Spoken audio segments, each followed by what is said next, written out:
there's the file. Also, if I'm looking in the right window, see when that appears. Okay, so chapter 20 of The Phantom Menace. So, yes, the battle for Naboo has begun. Yeah. Stupid stuff.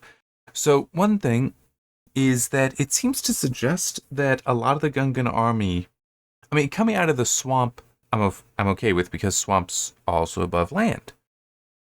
Well, above the water. But it does actually seem to describe that no, a lot of it came out from under the water. And it's like, okay, the Gungans are not described as being able to breathe underwater. They're amphibious. It does describe them as being amphibians, which, as I recall, and I looked it up, that means that, like, a frog is an amphibian. The tadpole lives in the water, but the adult lives on land. It breathes air. How are they surviving long enough to march an army up? That does not make sense. The Kadu, which have been described as running, as I recall, I might actually be able to scroll up in my notes and find that, because I remember making the point that the Gungans are kind of sick, because it sounds like these things are more or less like horses, that they would be a running species, so they'd be a land species. But the Gungans drag them underwater for their cities. Yeah, sick, like I said. But apparently, nope, they came up out of the water as well, which doesn't make sense. They shouldn't necessarily be able to breathe underwater. And also the big-ass dinosaur-like things that carry the field generators, the shield generators, those also... Yeah, no, none of that makes sense. And it also just doesn't make sense. Where the heck did they get those things? Like, are these things just walking around on Naboo anyway, and we've just not known about them at all? Yeah, I want a battle to have these things make it look cool. Now, put that in the book. It's like, but it doesn't make sense in the book. Put it in the book. That's what it feels like. There's also an issue. Hey, Alright, so that was point 1. Next one is point 3. There's a reference to there being multiple flags. Let me see if I can find it. Multiple flags to the Gungan army. Okay. I flipped right to it. At the head of the army rode General Seal, and his command unit. The flags of Utagunga, which is the main Gungan city that we see in the movie, and the other Gungan cities borne in their wake at the end of long poles.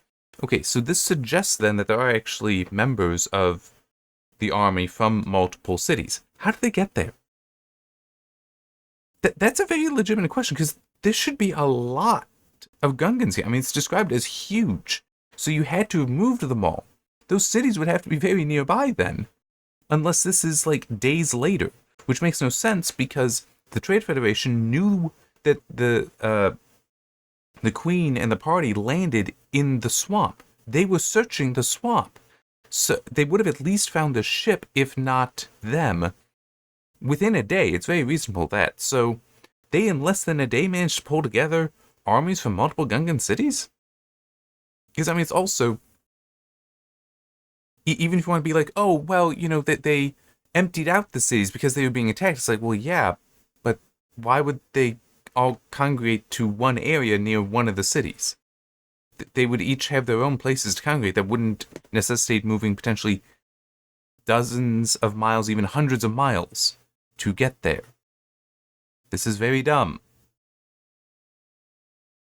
Also, it does mention it would be one thing while marching, while leading them forward, that Keel, who is described as the commander-in-chief for the army, it's one thing for him to be marching at the head of it when they are getting there.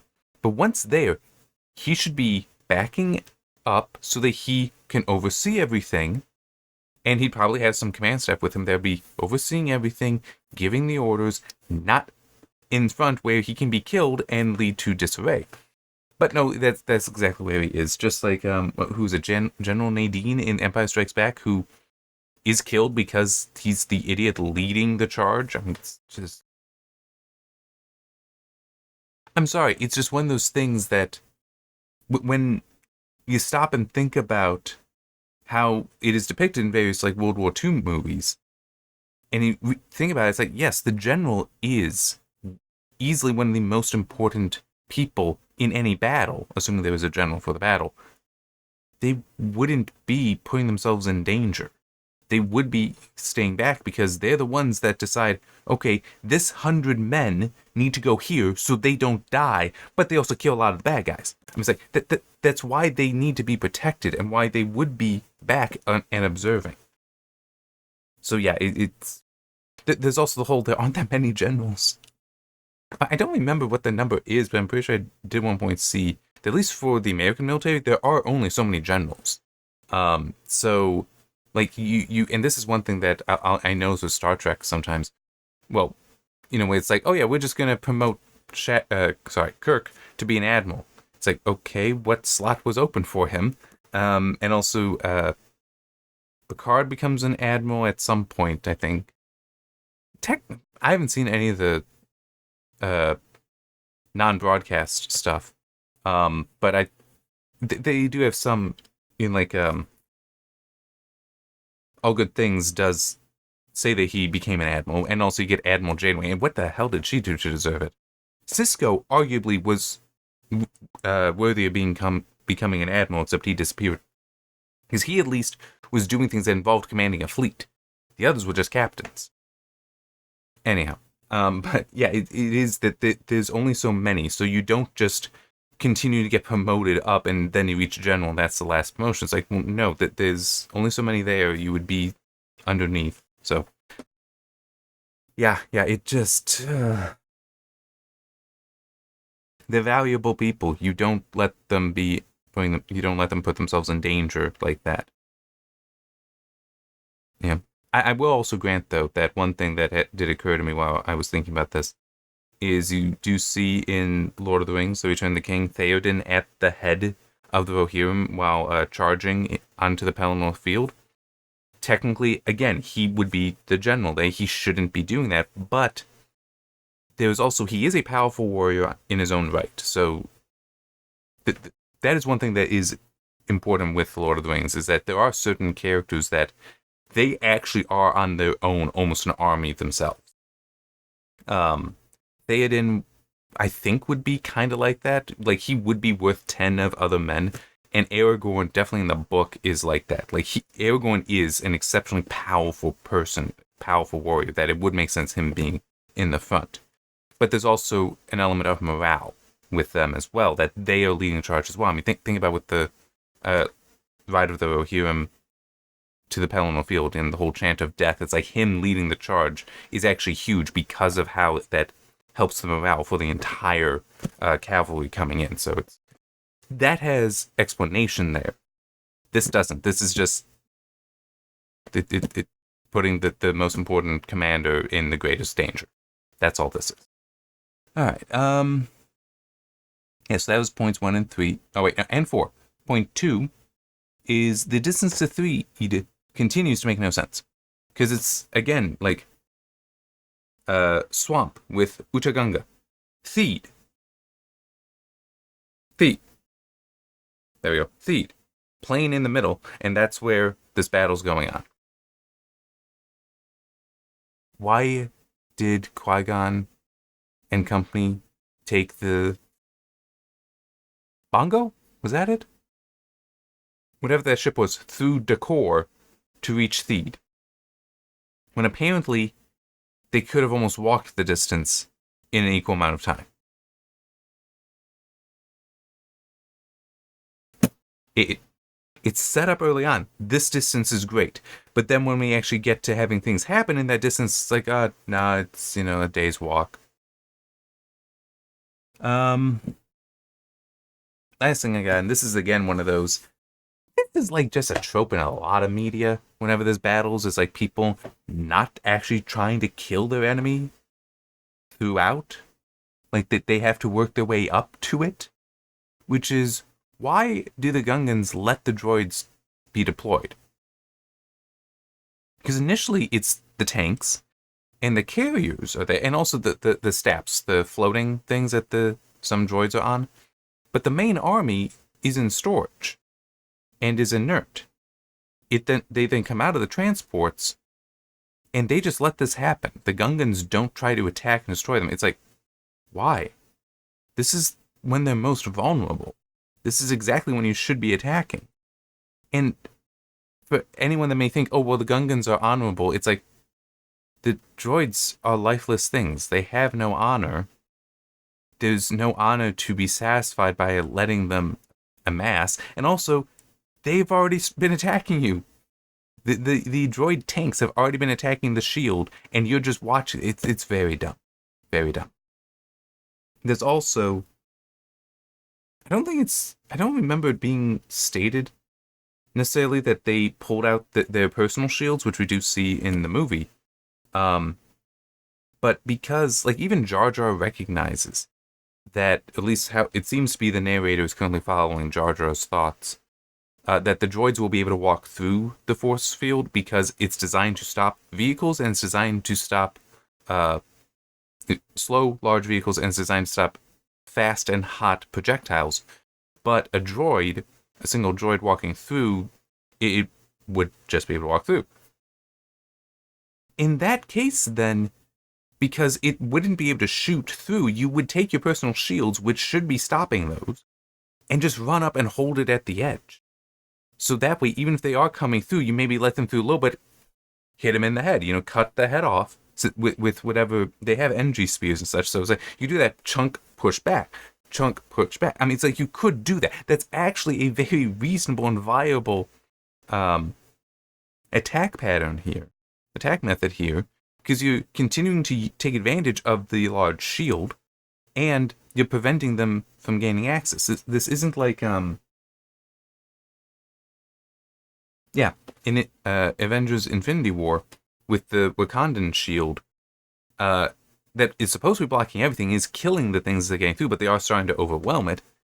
They open up a path, because that way, instead of them trying to go around and attack in other places, they will focus there. So you focus out there. The Gungans are like, oh, they're just coming through, through an opening, and it's like, all right, we're just going to let this happen.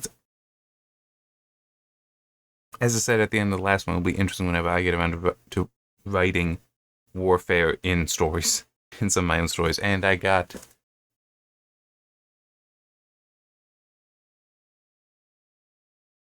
3, I think. And one of them is a trilogy.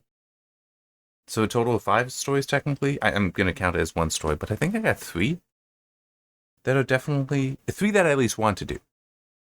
The trilogy that I have, like, specific ideas for. I know I want to do a war story in the Catherine verse. Then I got another idea for a story. It's more a fantasy story that warfare will be part of, to some degree. It's not going to be as significant as the others currently. I still have a lot of thinking to do on that story, but it's like I will have that, and it'll mainly be the trilogy and the Catherine verse stories where I'm really going to want to think through this stuff and make sure that it is like having reserves, having armies actually try to kill each other at the start of a fight. Not at the start of a battle, instead of waiting until it's convenient for both sides. It's like, no. We're here to kill you. We're going to do that. Oh, man. I mean,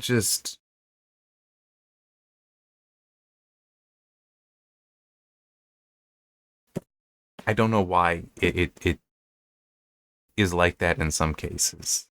I mean, they are declared enemies. It's not like, because I'm thinking about like in a Western where you wait for the other person to draw. It's like, well, yeah, that's because you needed it to appear to be self-defense. And it is also, because if those are mano a mano, you do want the expectation then is that you have certain respect for each other so that you aren't seen as a coward. But this is war with a declared enemy. No, your job is to just kill the enemy and stay alive. But it seems like, nah, we're not going to worry about that. I do not get why so many stories just are like, nah, we're not going to worry about it. Don't get it. But I will try to avoid it myself when I get to that stuff. So yeah, it will also be interesting then when we get to Attack of the Clones, which mainly just has the one battle at the end, as I recall, from the movie. And then Revenge of the Sith has a battle at the beginning.